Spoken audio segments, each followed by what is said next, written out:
शादी शहर में विपुल से हो जाती है। गीता की सास सविता बहुत पढ़ी लिखी और मॉडर्न महिला है। शादी के कुछ दिन बाद गीता, तुम आज शाम को तैयार रहना, हम डिनर बाहर ही करेंगे। इसकी क्या जरूरत है जी, मैं घर पर ही खीर पूरी बना लूंगी। अरे नहीं नहीं, खीर पूरी वाला डिनर नहीं, हम कुछ साउथ इंडियन और चाइनीज खाएंगे। ठीक है, मैं तैयार होकर आपसे मिलूंगी। विपुल अपने ऑफिस चला जाता है। अरे बाप रे, ये क्या खाना होता है? हमारे गांव में तो मैंने कभी ऐसे नाम भी नहीं सुने। चलो शाम को जाकर देख लूंगी। शाम को विपुल आता है और गीता विपुल के सामने आकर खड़ी हो जाती है। देखो जी, आपके आने से पहले ही मैं तैयार होकर बैठी हूँ। अरे ऐसे कौन तैयार होता है? क्या हुआ जी, मैंने लाल रंग की अच्छी सी साड़ी तो पहनी है, इसमें क्या कमी है?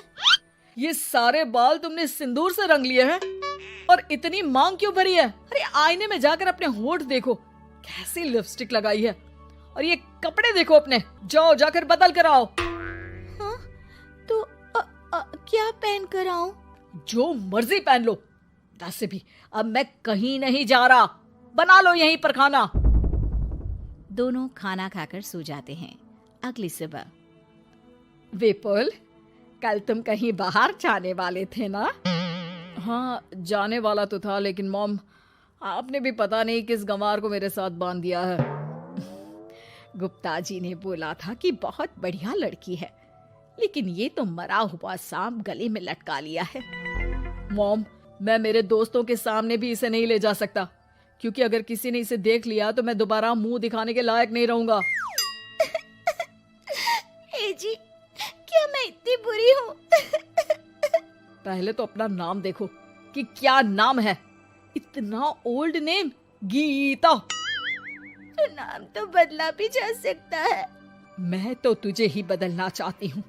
मेरा बस चले तो तुझे आज ही बदल दूं। माँ जी, आप ऐसा क्यों कह रही हो? अरे चल हट गंवार कहीं की, खबरदार अगर मुझे माँ जी कहा तो। अभी तो मैं इतनी हॉट और जवान हूँ और तूने मुझे बुढ़िया बना दिया।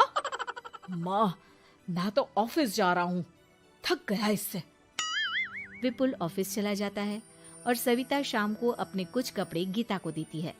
गीता, आज तुम्हें आखिरी मौका दिया जा रहा है। अगर तुमने कोई गड़बड़ की तो मैं तुम्हें घर से निकाल दूंगी। ये कपड़े पहनकर बाहर आ जाओ। ये तो जींस है माँ जी। हाँ तो क्या हुआ, पहन ले। गीता जींस पहन लेती है, लेकिन वो उन कपड़ों में बहुत ज्यादा असहज महसूस करती है। आज मेरे साथ बाहर चल, तुझे शहर के तौर तरीके सिखाऊंगी, लेकिन ध्यान रहे कि जैसा बताऊं ऐसा ही करना है। सविता गीता को लेकर मैकडी पहुंच जाती है और वहां 2 बर्गर मंगाती है। माँ जी, ये क्या है? माँ जी नहीं मॉम, बर्गर है ये, चुपचाप खा लो। मेरी बेइज्जती मत कराओ। और जींस को बार बार पकड़ क्यों रही हो और इस टॉप को नीचे क्यों खींच रही हो? मत करो ऐसा, नहीं तो सब समझेंगे कि तुमने ऐसे कपड़े पहली बार पहने हैं।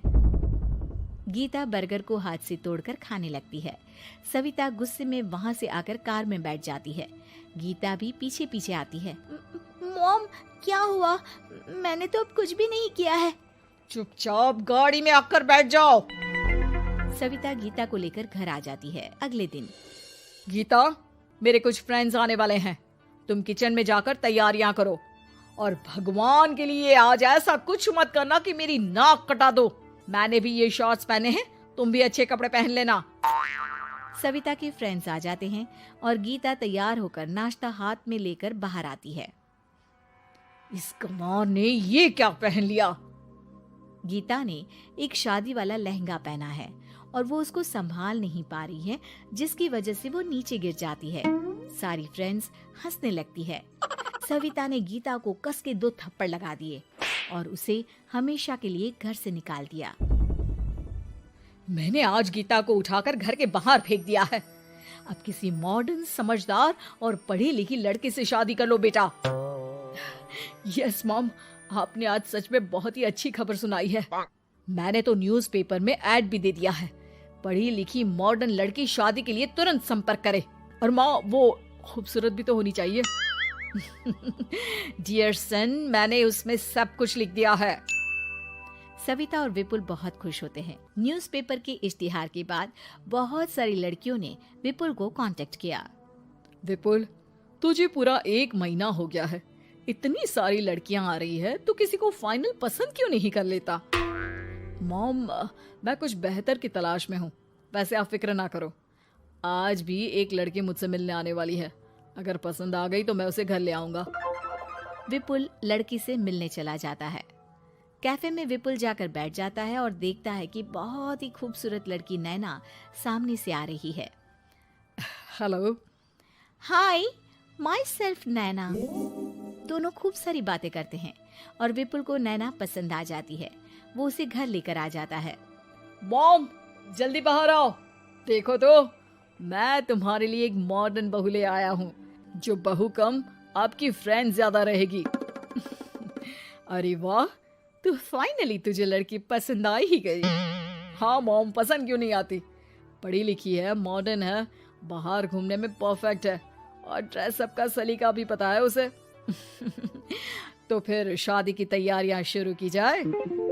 ओहो मॉम, मुझे वो सब नहीं करना है। बैंड बाजे एंड ऑल। कोर्ट में चलकर कोर्ट मैरिज कर लेते हैं ना। ठीक है डियर, मुझे कोई प्रॉब्लम नहीं है। सविता कोर्ट में ले जाकर विपुल और नैना की शादी करा देती है। शादी के कुछ दिन बाद मैं तो बहुत खुश हूँ। मेरे सारे फ्रेंड बहुत तारीफ करते हैं कि वाइफ बहुत ज्यादा मॉडर्न है। ऐसा लगता है जैसे फॉरेन से आई हो। सिर्फ ये मॉडर्न है, लेकिन इससे कुछ भी काम नहीं आता बेटा। घर का सारा काम मैं करती हूँ, खाना भी मैं बनाती हूँ। ये तो बस मेकअप में ही लगी रहती है। मॉम, आप मेरी नैना के लिए कुछ भी मत बोलिए। अगर उसे खाना बनाना नहीं आता तो क्या हुआ, फोन चलाना तो आता है। वो स्विगी जोमेटो से खाना ऑर्डर करके भी तो मंगा सकती है। अभी तो बहू को आए 4 दिन भी नहीं हुए हैं और तू है कि उस माता जी के गुणगान गा रहा है, जैसे कि मैं तो कुछ हूं ही नहीं। तभी नैना वहां आ जाती है। मुझे आज अपने घर जाना है। तो मैं तुम्हारे साथ चलूं क्या? नहीं, मैं खुद कार लेकर चली जाऊंगी। नैना बेटा, मैं सोच रही थी कि हम भी तुम्हारे पेरेंट्स से मिल लेते हैं, क्योंकि आज तक हम मिले ही नहीं हैं। मॉम, मेरे पेरेंट्स से तो आप पहले ही मिल चुके हो। हम कब मिले? मैं गीता हूँ। क्या? क्या? तुम गीता कैसे हो सकती हो? जब माँ ने मुझे इस घर से बाहर निकाल दिया था, तो मैंने अपनी सारी सेविंग्स को खुद की लर्निंग और मेकओवर पर खर्च कर दी और वापस इस घर में आ गई। आज मेरी आंखें शर्म से झुक रही है। मुझे माफ कर दो। मुझे तुम्हारे साथ वो व्यवहार नहीं करना चाहिए था। मुझे भी माफ कर दो बेटा। सविता और विपुल अपनी गलती को सुधार लेते हैं और अब गीता को बहुत अच्छे से रखते हैं।